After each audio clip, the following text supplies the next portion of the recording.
Hello everyone and welcome back to IMO Reviews. Today we are reviewing Doctor Strange in the Multiverse of Madness. Directed by Sam Raimi and starring Benedict Cumberbatch, Rachel Mcadams and Elizabeth Olsen. This is a spoiler-free review. You are safe to continue if you have not yet seen the movie. I will be releasing a spoiler-filled review shortly after this one because my God, there's a lot to talk about. But this one, you're safe. Doctor Strange in the Multiverse of Madness pretty much picks things up from when we last saw Doctor Strange. The events of Spider-Man No Way Home has happened, the events of Infinity War in Endgame have happened, and Doctor Strange is somewhat known for his part in these events. The problem is, though, that those actions do have consequences, and those consequences are very much catching up with Doctor Strange throughout the multiverse. That's probably the best way I can word it without spoiling anything. Before we go any further though, don't forget to hit that like button and that subscribe button if you haven't already, and please be sure to give me a follow on Instagram so that you can get access to further content,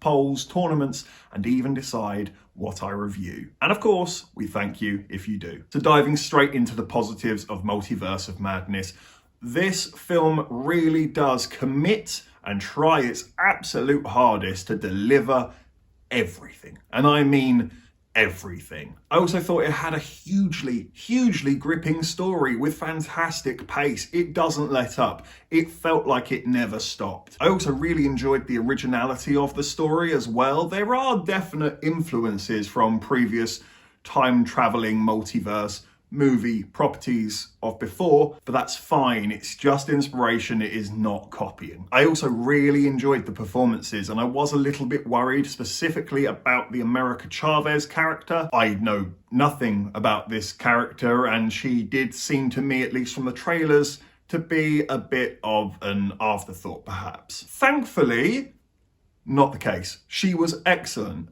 Superb performance. I am filming this straight off the back of coming in from the cinema. I don't even have my computer here for notes, so I don't actually know the actress's name. I'm genuinely sorry. I probably should have looked that before I pressed record. I will put it up on the screen in the edit for you because you deserve the praise, absolutely. Benedict Cumberbatch, brilliant.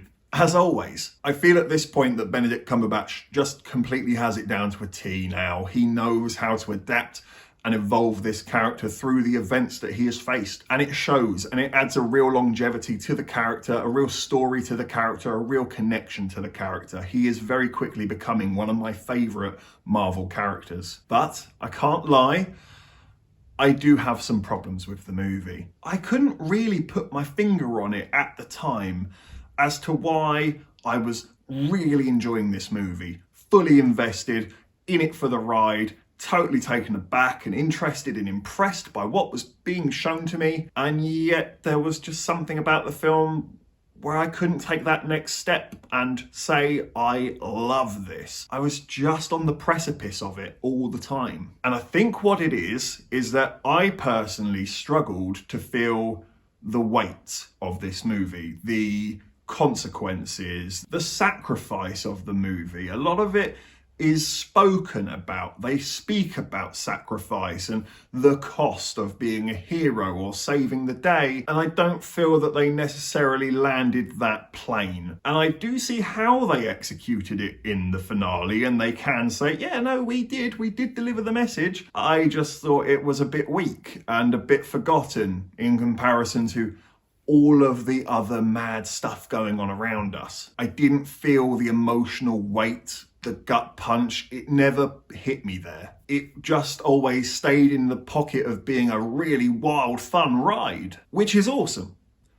But I personally do like to have that a little emotional attachment, you know, the moments where you might sniffle or wipe a tear from your eye. There weren't any in here, unfortunately. But that is probably my only complaint about the movie, because aside from that, the editing is superb. It's out of this world, some of the editing in this movie. Acting, solid as a rock. The pacing was electric. It never stopped rolling. There is so much to love about this movie, and yet sadly, I don't feel like it's right for me to sit and tell you that I loved it. I just liked it a lot. So I'm going to give Doctor Strange in the Multiverse of Madness a 9 out of 10. Thank you for watching this review. Please be sure to hit that like button and hit the subscribe button if you haven't already, and please be sure to hit the comment section. What did you think of Doctor Strange in the Multiverse of Madness? Let me know in the comments section below. Sit tight, there will be a spoiler version of this review coming up very shortly,